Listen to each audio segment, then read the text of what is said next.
Hello everyone, সবাই কেমন আছো? আশা করি সবাই ভালো আছো। আমাকে যারা যারা চেনো না, আমি হলো পলিনা সরকার।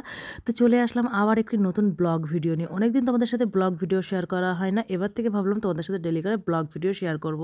সকালবেলা ওটা রান্নাঘরে এসে চাল নিয়ে এখন চাল ধোয়াধুয়ি চলছে। তো চাল ধোয়ার পরে যেটা আর কি হবে, এরপরে আমি চিন্তাধারা করছি যে কি রান্না করব। তো তার জন্য চিন্তায় পড়ে গেছিলাম। ফ্রিজে গিয়ে দেখলাম কি আছে, এরপরে দেখছি তো ফ্রিজের মধ্যে মাছ আছে, কিন্তু মাছ একদম পাথর হয়ে আছে, বরফের চাক হয়ে আছে, কিন্তু মাছ তো আর রান্না করা যাবে না। চল, এরপরে দেখছি ফ্রিজের মধ্যে অনেকগুলো সবজি আছে, তো সবজি দিয়ে একটা ঘন্ট ফন্ট কিছু করা যাক নাকি।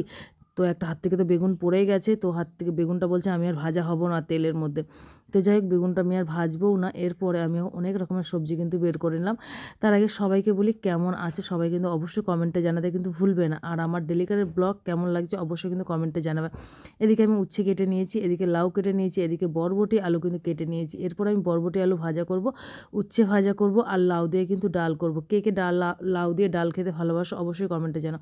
এদিকে আমার বরবটি ভাজার জন্য আমি কড়াইতে দিয়ে দিয়েছি, নাড়াচাড়া একটুখানি দিয়ে নিলাম হালকা করে। এরপরে যেটা আর কি, আমার মেয়ে কিন্তু একটা জিনিস কিন্তু সকালে কিন্তু তুলে নিয়েছে, তোমাদের সাথে শেয়ার করব। তো এই দেখো, আমার মেয়ে পুকুর থেকে পানা কি একটা হয় না, সেই কী ফুল বলে, আমি জাস্ট এটা নাম জানি না, তোমরা জানলে অবশ্যই কমেন্টে জানো। দেখতে কিন্তু ভীষণ সুন্দর ছিল। আর আজকের বাইরের ওয়েদারটা এত সুন্দর ছিল, কালকে তো প্রচুর পরিমাণে ঝড় বৃষ্টি হয়েছে। একটুখানি বাইরেটা তাকিয়ে দেখলাম যে না, ভালোই তো রোদ উঠেছে। আর এদিকটা ওয়েদারটা ভীষণ তো ভালো ছিল। আর এদিকে আমার সোনা দেখো ঘুমাচ্ছে, জিমি, ঠিক আছে। ওকে একবার ভোলু বলে যদি ডাকি না বন্ধুরা, তো অবশ্যই এত সুন্দর আওয়াজ দেবে, একটা মানুষ ডাকলেও মনে হয় আওয়াজ দেয় না, ঠিক আছে। তো যাই হোক, আমি ওকে জানলা দিয়ে বলছিলাম দাঁড়া, রান্না হচ্ছে, তোকে আমি খেতে দেবো, তুই একটুখানি ওয়েট কর। এদিকে ছেলের ঘরে এসে দেখছি প্রচুর পরিমাণে অগোছালো হয়ে আছে। ছেলে তো উঠে সকালবেলা কাজে চলে গেছে, এগুলো তো আমাকেই করতে হবে। তো সকালে যদি রান্নার ঝামেলাটা মিটে যায়, তাহলে কিন্তু একটুখানি না মানে হালকা হালকা লাগে যে কাজ একটুখানি কম কম আছে। তো যাই হোক, এদিকে নাড়াচাড়া দিতে দিতে তো ভাবছিলাম কি, কে আবার জিজ্ঞাসা করে দিদি ডেলিকারের ব্লগ তুমি বানাতে না? সত্যি কথা বলতে আমি আগে প্রত্যেকদিন ডেলিকারের ব্লগ বানাতাম, রিসেন্ট এখন আর সময়ের অভাবে একদমই বানাতে পারি না। এদিকে রান্না করতে করতে কিছুটা বাসন ভাবলাম কি মেজে নিই, কেন যতটুকুনি কাজ করবো ততটুকুনিতে কাজ তো আমারই আগেই।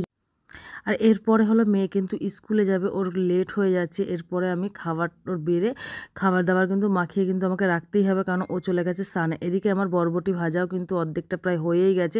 এদিকে আমি ডাল সিদ্ধ বসিয়ে দিয়েছি, বলছিলাম না যে লাউ দিয়ে ডাল করব। আর এদিকে আমি একটা জিনিস কিন্তু করি, উচ্ছে যখন কেটে রাখি আমি কিন্তু একটু নুন হলুদ মাখিয়ে রাখি, ভাজাটা বেশ মচমচে কিন্তু হয় খেতে। আর আমার বাড়ির কিন্তু সবাই কিন্তু উচ্ছে ভাজা খেতে একদমই পছন্দ করে না, আমি একটুখানি খাই।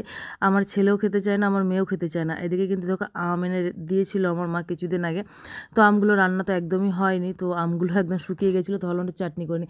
এদিকে দেখো মেয়ে দেখো খাচ্ছে, এদিকে দেখো পা দুলাচ্ছে, কারণ স্কুলে ওর ছুটি পড়ে যাবে, আজকে হলো পরীক্ষার রেজাল্ট আছে। এদিকে দেখো যতটা তাড়াতাড়ি দেখতে সুবিধা মনে হলো যে ঝটপট করে রান্না হয়ে গেলো, না বন্ধুরা অনেকটা সময় লেগেছিলো। এই যে উচ্ছে ভাজা, এদিকে ডাল হয়ে গেছে, আমের চাটনি হয়ে গেছে, আর এদিকে যে বলছিলাম বরবটি আলু ভাজা। তো চলো বন্ধুরা, কেমন লাগলো আমার এই ভিডিওটা অবশ্যই কিন্তু কমেন্টে কিন্তু জানাবে। ভীষণ কিন্তু খিদে পেয়ে গেছে। আজকের হলো কী বার জানো তো? সোমবার হলো।